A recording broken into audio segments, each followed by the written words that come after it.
اعوذ باللہ من الشیطان الرجیم بسم اللہ الرحمن الرحیم۔ گناہ کبیرہ اور گناہ صغیرہ کی تقسیم کے متعلق قرآن مجید کی آیات اور احادیث مبارکہ کی روشنی میں مختصراً گفتگو۔ سورہ النجم آیت نمبر 32 ترجمہ اللہ تعالیٰ کا ارشاد ہے، جو لوگ کبیرہ گناہوں اور بے حیائی کے کاموں سے بچتے ہیں ماسوا صغیرہ گناہوں کے، بے شک آپ کا رب وسیع مغفرت والا ہے۔ سورہ النساء آیت نمبر 31 ترجمہ اللہ تعالیٰ کا ارشاد ہے، اگر تم کبیرہ گناہوں سے اجتناب کرو جن سے تمہیں منع کیا گیا ہے تو ہم تمہارے صغیرہ گناہوں کو معاف کر دیں گے اور تم کو عزت کی جگہ میں داخل کر دیں گے۔ سورہ ہود آیت نمبر 114 ترجمہ، بے شک نیکییں گناہوں کو دور کر دیتی ہیں۔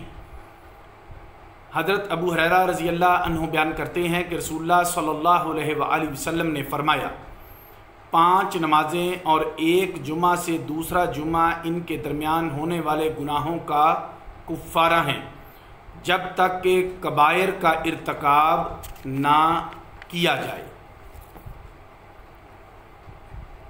حضرت انس رضی اللہ عنہ بیان کرتے ہیں کہ رسول اللہ صلی اللہ علیہ وآلہ وسلم نے از خود کبائر کا ذکر فرمایا۔ آپ سے کبائر کے متعلق سوال کیا گیا تو آپ نے فرمایا، اللہ کا شریک قرار دینا، کسی شخص کو قتل کرنا، ماں باپ کی نافرمانی کرنا۔ پھر فرمایا، کیا میں تم کو سب سے بڑے کبیرہ کی خبر نہ دوں؟ فرمایا، جھوٹی بات کہنا یا جھوٹی گواہی دینا۔ حضرت ابو ہریرہ رضی اللہ عنہ بیان کرتے ہیں کہ نبی صلی اللہ علیہ وآلہ وسلم نے فرمایا، 7 ہلاک کرنے والے کاموں سے بچو۔ صحابہ نے عرض کیا، یا رسول اللہ وہ کیا ہیں؟ فرمایا، اللہ کے ساتھ شریک کرنا، جادو کرنا، جس کے قتل کو اللہ نے حرام کر دیا ہے اس کو ناحق قتل کرنا، سود کھانا، یتیم کا مال کھانا، میدان جہاد سے پیٹھ موڑ کر بھاگنا، پاک دامن مومنات پر بدکاری کی تہمت لگانا۔ اس حدیث میں 7 ہلاک کرنے والوں کاموں سے مراد 7 کبائر ہیں اور اس کی دلیل یہ حدیث مبارکہ ہے۔ حضرت ابو ہریرہ اور حضرت ابو سعید رضی اللہ عنہما بیان کرتے ہیں کہ ایک دن رسول اللہ صلی اللہ علیہ وآلہ وسلم نے ہمیں خطبہ دیا اور 3 بار فرمایا، اس ذات کی قسم جس کے قبضہ قدرت میں میری جان ہے۔ پھر سر جھکا لیا، پھر ہم میں سے ہر شخص سر جھکا کر رونے لگا۔ ہم نہیں جانتے تھے کہ آپ نے کس چیز کی قسم کھائی ہے۔ پھر آپ نے سر اٹھایا تو آپ کے چہرے پر بشاشت تھی اور وہ ہمیں سرخ اونٹوں سے زیادہ محبوب تھی۔ آپ نے فرمایا، ہر جو بندہ 5 نمازیں پڑھے، رمضان کے روزے رکھے، زکوٰۃ ادا کرے اور 7 کبیرہ گناہوں سے بچے، اس کے لیے جنت کے دروازے کھول دیے جائیں گے اور اس سے کہا جائے گا، سلامتی کے ساتھ داخل ہو جا۔ حضرت ابن عباس رضی اللہ عنہ بیان کرتے ہیں کہ نبی صلی اللہ علیہ وآلہ وسلم نے فرمایا، جس شخص نے غیر اللہ کے لیے ذبح کیا اس پر اللہ تعالیٰ لعنت فرماتا ہے، اور جو شخص زمین میں علامتیں اور حدود قائم نہیں کرتا اللہ اس پر لعنت فرماتا ہے، اور جو شخص راستہ دکھانے سے اندھا بن جاتا ہے اللہ اس پر لعنت فرماتا ہے، اور جو شخص اپنے والدین کو گالی دیتا ہے اللہ اس پر لعنت فرماتا ہے، اور جو شخص اپنے مالکوں کے غیر کی طرف منسوب ہوتا ہے اللہ اس پر لعنت فرماتا ہے۔ حضرت عمران بن حسین رضی اللہ عنہ بیان کرتے ہیں کہ نبی صلی اللہ علیہ وآلہ وسلم نے فرمایا، یہ بتاؤ کہ تم زانی، چور اور شرابی کے متعلق کیا کہتے ہو؟ صحابہ نے کہا، اللہ اور اس کا رسول ہی زیادہ جاننے والے ہیں۔ آپ نے فرمایا، یہ بہت بے حیائی کے کام ہیں اور ان کی سزا ہے، کیا میں تم کو بہت بڑا کبیرہ گناہ نہ بتاؤں؟ آپ نے فرمایا وہ اللہ کا شریک قرار دینا ہے اور ماں باپ کی نافرمانی کرنا ہے۔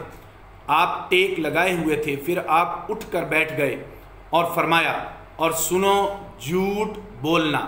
حضرت ابن عباس رضی اللہ عنہما نے فرمایا ہر وہ کام جس سے اللہ نے منع فرمایا اس کو کرنا کبیرہ گناہ ہے۔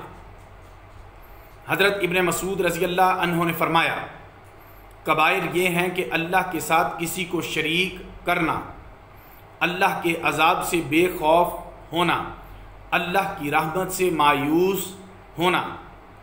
حضرت عبداللہ بن عمرو رضی اللہ عنہ بیان کرتے ہیں کہ رسول اللہ صلی اللہ علیہ وآلہ وسلم نے اپنے اصحاب سے فرمایا میں تم کو اس پر بیعت کرتا ہوں، میں تم کو اس پر بیعت کرتا ہوں کہ تم اللہ کے ساتھ کسی کو شریک نہیں قرار دو گے اور اس شخص کو ناحق قتل نہیں کرو گے جس کے قتل کو اللہ نے حرام فرما دیا ہے، اور زنا نہیں کرو گے اور چوری نہیں کرو گے اور کسی نشہ آور مشروب کو نہیں پیو گے۔ تم میں سے کسی نے ان میں سے کوئی کام کیا پھر اس پر حد نافذ ہو گئی تو وہ اس کا کفارہ ہے، اور جس شخص پر اللہ نے ستر کر لیا تو اس کا حساب اللہ کے ذمہ ہے، اور جس نے ان میں سے کوئی کام نہیں کیا تو میں اس کے لیے جنت کا ضامن ہوں۔ حضرت ابو ہریرہ رضی اللہ عنہ بیان کرتے ہیں کہ میں نے رسول اللہ صلی اللہ علیہ وآلہ وسلم کو فرماتے ہوئے سنا ہے یہ بتاؤ کہ تم میں سے کسی ایک کے دروازہ پر اگر دریا ہو اور وہ اس میں ہر روز 5 مرتبہ غسل کرے تو کیا اس کے بدن پر میل رہے گی؟ مسلمانوں نے کہا ان کے بدن پر بالکل میل نہیں رہے گی۔ آپ نے فرمایا 5 نمازوں کی یہی مثال ہے، ان سے اللہ گناہوں کو معاف فرما دیتا ہے۔ حضرت عبداللہ بن مسعود رضی اللہ عنہ بیان کرتے ہیں ایک شخص نے نبی صلی اللہ علیہ وآلہ وسلم کے پاس آ کر عرض کیا یا رسول اللہ مدینہ کے آخری کنارہ میں ایک عورت کے ساتھ بغل گیر ہو گیا اور دخول کرنے کے سوا میں نے اس سے سب کچھ کیا، اب میں یہاں حاضر ہوں، آپ جو چاہیں میرے متعلق فیصلہ فرمائیں۔ حضرت عمر نے کہا اللہ تعالیٰ نے تیرا پردہ رکھا تھا، کاش تو بھی اپنا پردہ رکھتا۔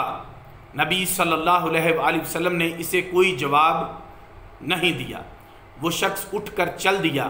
نبی صلی اللہ علیہ وآلہ وسلم نے اس کے پیچھے کسی شخص کو بھیج کر اس کو بلوایا اور یہ آیت پڑھی، سورہ ہود آیت نمبر 114 ترجمہ، دن کے دونوں کناروں اور رات کے کچھ حصہ میں نماز قائم رکھو، بے شک نیکیاں برائیوں کو دور کر دیتی ہیں، یہ نصیحت قبول کرنے والوں کے لیے نصیحت ہے۔